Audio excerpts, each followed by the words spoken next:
រូបថតនៅវីដេអូរបស់អ្នកមើលទៅមិនច្បាស់មែនទេ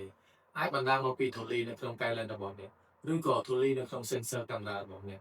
ថ្ងៃនេះខ្ញុំនឹងបង្ហាញអ្នកអំពីរបៀបនៃការសម្អាតកែលែនឬក៏ sensor កាមេរ៉ារបស់អ្នកឲ្យមើលទៅដូចថ្មីជាងតតាមដានវីដេអូរបស់ខ្ញុំពីដើមរហូតដល់ចប់ជាពិសេសនៅចុងវីដេអូគឺខ្ញុំនឹងបង្ហាញអំពីរបៀបនៃការសម្អាត sensor កាមេរ៉ាសួស្តីអ្នកនរគ្នាខ្ញុំសុផាន់ណាស្វាគមន៍មកកាន់ channel របស់ខ្ញុំមុននឹងយើងចូលទៅកាន់វីដេអូថ្ងៃនេះអំពីរបៀបនៃការសម្អាតកាមេរ៉ា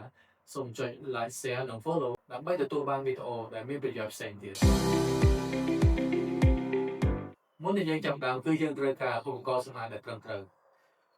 ខ្ញុំសូមធ្វើការណែនាំទាក់ទងជាមួយនឹងឈុតសម្អាត KF Concert ឧបករណ៍មានគុណភាពខ្ពស់និងមានអ្វីគ្រប់យ៉ាងដែលអ្នកត្រូវការដូចជាកូនជ្រុងបាញ់ចោលក្រណាត់ fiber ជួនទន់ក្រណាត់ជូនកែវលែនទឹកសម្អាតលែននិងឧបករណ៍សម្អាត sensor កាមេរ៉ាការប្រើឧបករណ៍ដែលត្រឹមត្រូវនិងមានគុណភាពខ្ពស់អាចជួយការពារកែវលែននិង sensor កាមេរ៉ារបស់អ្នកមិនឲ្យមានការខូចខាតតោះចាប់ផ្ដើមសម្អាតលែនទាំងអស់គ្នាជំហានទី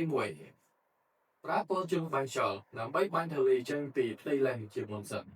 ហាលផ្លុំចោលដែលប្រើនឹងមាត់ជំហានទី2បើនៅមានស្នាមប្រឡាក់យកក្រដាសសម្អាតលែនឬក៏ក្រណាត់ fiber ជាមួយនឹងទឹកសម្អាតលែនបាញ់ទឹកសម្អាតលែនលើក្រណាត់ហាលបាញ់លើលែនដោយផ្ទាល់ហើយយូរថ្នមពីកណ្ដាលចេញទៅក្រៅជារង្វង់ជំហានទី3សម្អាតតួលែនដោយប្រើកូនជក់ទន់ដើម្បីសម្អាតតែបើប្រឡាក់ខ្លាំងអ្នកប្រើទឹកលែនដើម្បីសម្អាតដោយបាញ់លើក្រណាត់ fiber ដើម្បីសម្អាតបន្តមកទៀតគឺសម្អាតតួកាមេរ៉ារបស់យើងជំហានទី1ប្រើកូនជ្រុងបាញ់ខ្យល់ដើម្បីបាញ់ធូលីចេញពីកន្លែងតូចដូចជានៅជុំវិញប៊ូតុងនិងអេក្រង់ជំហានទី2ប្រើក្រណាត់ fiber ស្ងួតដើម្បីជូតអេក្រង់និងតួកាមេរ៉ាសូមប្រយ័ត្នកុំឲ្យប៉ះកញ្ចក់មើលរូបដែលហៅថា viewfinder ដោយដៃផ្ទាល់ជំហានទី3ប្រើកូនជ្រូកបាញ់ខ្យល់ដើម្បីបាញ់ធូលីចេញពី viewfinder បើ viewfinder ប្រឡាក់ខ្លាំងអ្នកប្រើដងសំឡេងជាមួយនឹងទឹកសម្អាតលែនដើម្បីជូតវាថ្នមការសម្អាត sensor កាមេរ៉ាគឺជារឿងមួយដែលត្រូវប្រុងប្រយ័ត្នបំផុតប្រសិនបើអ្នកសម្អាតមិនបានត្រឹមត្រូវវានឹងធ្វើឲ្យកាមេរ៉ារបស់អ្នកមានបញ្ហាជំហានទី1ជាដំបូងត្រូវប្រាកដថាថ្មកាមេរ៉ារបស់អ្នកមានថាមពលលើសពី 50% បើថ្មខ្សោយកាមេរ៉ានឹងមិនអនុញ្ញាតឲ្យចូលមុខងារនេះទេដើម្បីការពារកុំឲ្យ shutter របស់កាមេរ៉ាបិទមកវិញដោយចៃដន្យចូលទៅការ menu ហើយជ្រើសរើសយកមុខងារសម្អាត sensor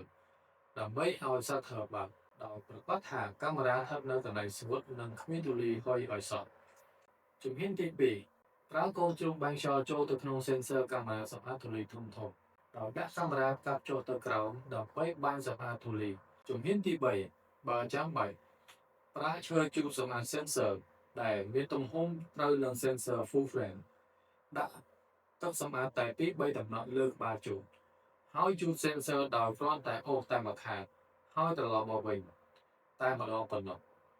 កុំជូតច្រើនដងឬជូតចុះឡើងបន្ទាប់មកបិទកាមេរ៉ាឃើញទេគ្រាន់តែចំណាយពេលបន្តិចកាមេរ៉ារបស់អ្នកមើលទៅនៅតែថ្មីដដែលការសម្អាតជាប្រចាំវាធ្វើឲ្យកាមេរ៉ារបស់អ្នកនៅតែមានគុណភាពល្អ